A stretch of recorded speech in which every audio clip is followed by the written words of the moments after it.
Hello everyone, Joel A. Erickson here with Brandon Marcello. Just got done with the big media day of sorts here at Auburn, talking to Arkansas and talking a little bit about what the kind of things they're a little worried about Arkansas.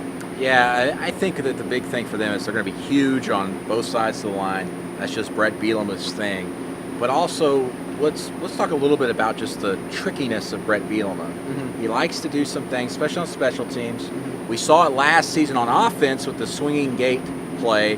That's something you got to really be concerned with, especially in the first game when you haven't seen anything new they've worked out as far as gadget plays. I just realized I forgot to ask about the Bielema trickiness. Bielema. We're putting some stuff up on the depth chart. But Bielema at Wisconsin liked to run fake punts. He liked to run fake field goals, that kind of thing, especially in big games. They're going to be treating this as a big game. It'll be interesting to see if he tries to slip something like that in there.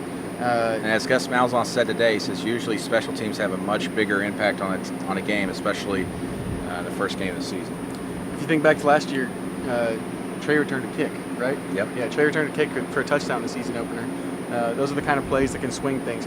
Another thing to watch, Malzahn mentioned all three of their running backs, Jonathan Williams, Alex Collins, and Corliss Marshall. Williams and Collins more the every down guys. Marshall's more of a Corey Grant type. Yeah. Everybody really likes those backs. Yeah, Jonathan Williams, if you want to pick the best one, maybe the guy that they might lean on, he's probably it. He had some hamstring issues early in preseason camp. We'll see how that affects things going into this game. Hamstrings are just bad news anyway. They can always nag you throughout the season. Arkansas's defense is a little bit interesting. The only name we really heard today, and the only name we've really heard much about, is Trey Flowers, who Auburn fans remember had a big game here 2 years ago. It's Patrick Miller.